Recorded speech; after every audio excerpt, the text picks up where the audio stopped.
pessoal, tudo bem? E aí, que tal a gente relembrar um pouquinho do que a gente aprendeu no primeiro bimestre, né? Para retomar lá na memória, para a gente reforçar o conteúdo para a prova. Sejam bem-vindos à nossa aula de revisão. Olha o que nós vimos no primeiro bimestre. Nós vimos frase, oração e período.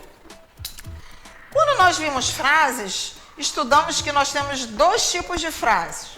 A frase nominal é aquela que não tem verbo, só tem nome. Lembrando que o que é uma frase? Tá? A frase começa com letra maiúscula, termina com pontuação e estabelece qualquer tipo de comunicação, né? Então, a partir daí a gente considera uma frase. Frase nominal é aquela que não contém verbo. Olá, bom dia. Estabeleci uma comunicação, fiz entender. Começou com letra maiúscula, terminou com pontuação, é frase. Dentro das frases, a gente também tem as frases verbais. E aí, se a frase é verbal, como o nome já diz, ela contém verbo ou locução verbal. Lembrando que são locuções verbais, quando nós temos dois verbos que passam uma única ação. Estou andando, ando, né? Verbo auxiliar e verbo principal. Bom, partindo desse princípio de frase nominal e frase verbal, toda vez que eu tenho uma frase verbal, automaticamente eu vou ter um período. Por quê? O período é uma frase verbal.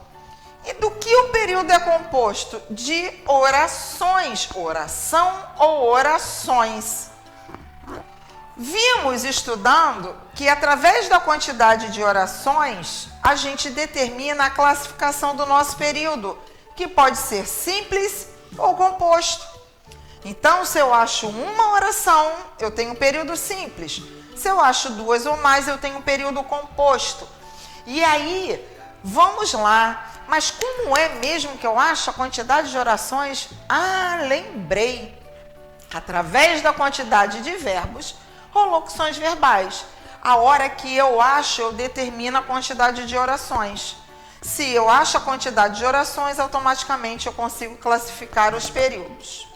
Beleza? Nós estudamos também sujeito, né? Sujeito é o termo da oração do qual a gente declara alguma coisa sobre ele. E aí, dentro de sujeito, nós estudamos a classificação deles. Nós temos o sujeito simples, que é quando tem apenas um núcleo. O aluno respondeu toda a prova. Quem respondeu toda a prova? O aluno. Núcleo aluno. Lembrando que, como eu acho o sujeito, fazendo a pergunta para o verbo. Nós temos o sujeito composto, quando eu tenho dois núcleos ou mais, né? Os alunos e os coordenadores compareceram à reunião. Quem compareceu à reunião? Os alunos e os coordenadores. Sujeito composto. Nós temos o oculto ou elíptico. É aquele que, através da conjugação verbal, eu percebo que tem uma pessoa do discurso referente a esse verbo. Ele só não aparece na oração. Comprei novos livros. Quem comprou? Eu.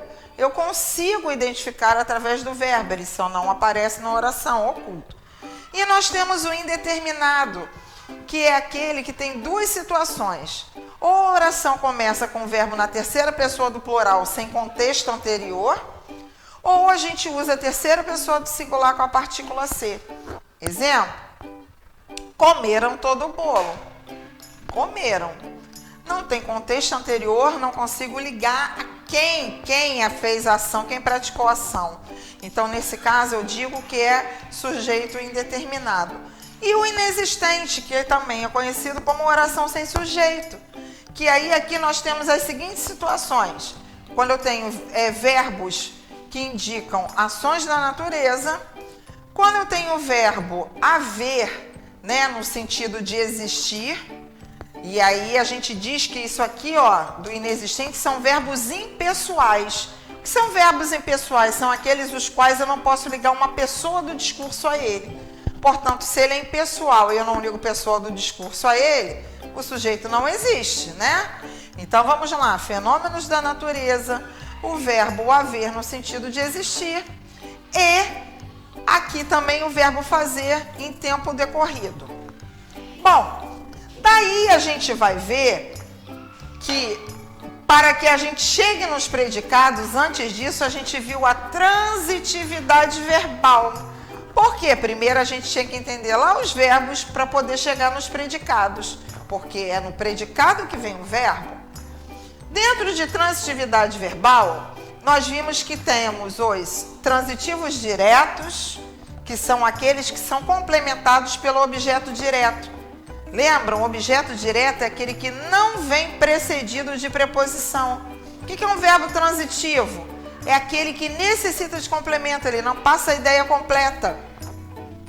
Vou usar o exemplo que eu dei anteriormente. Se eu falasse assim, eu comprei, automaticamente geraria uma pergunta, comprou o quê?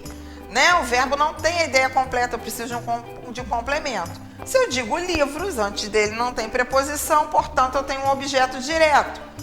Nós temos o transitivo indireto. Esse complemento vem precedido de preposição. E olha lá, vamos ver, ó, a, ante, até, para, com, contra, de, desde, sobre, né? Preposições. Se antes do complemento tiver preposição, esse transitivo é indireto. Por quê? Quem complementa ele é um objeto indireto. E aí, lembrando, eles se complementam. Então, não tem como eu ter um transitivo direto com um objeto indireto, se um complementa o outro. Eles, ficam juntinhos ali. Se eu achei um objeto direto, é porque meu transitivo é direto. Se eu achei um objeto indireto, meu transitivo é indireto. E tem aquele que é mais carente, que ele necessita dos dois complementos, que a gente diz que é o transitivo direto e indireto ou o bitransitivo. Dentro desse aqui, nós temos também o intransitivo. Olha o prefixo de negação. Ele não transita, ele não necessita de complemento verbal. O gato morreu. Mesmo que eu não diga qual foi a causa da morte, eu vou entender a ação. Beleza? Se a gente retomou aí o conceito de transitivo, a gente agora vai chegar no predicado para a gente encerrar a nossa revisão. Porque dentro de predicado, né, os termos da oração, sujeito, predicado, é tudo aquilo que eu declaro sobre sujeito. Nós temos 3 classificações. Predicado nominal, quando eu tenho verbo de ligação e predicativo do sujeito ou do objeto, tá? Predicativo é característica, adjetivo. Então, esse aqui, percebi que tem verbo de ligação mais predicativo, verbo de ligação, ser, estar, permanecer, continuar, ficar, predicado nominal. Se eu tenho um verbo nocional de ação, o núcleo do meu predicado é o verbo, então eu tenho um predicado verbal.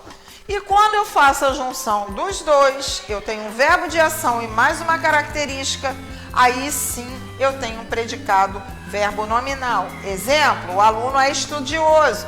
Estudioso predicativo, predicado nominal. As crianças brincaram muito, predicado verbal. As crianças chegaram exaustas. Eu tenho verbo de ação com característica com predicativo do sujeito. Ok, pessoal? Espero que tenha sido bem produtiva aí a nossa aula de revisão. Beijos e até a prova!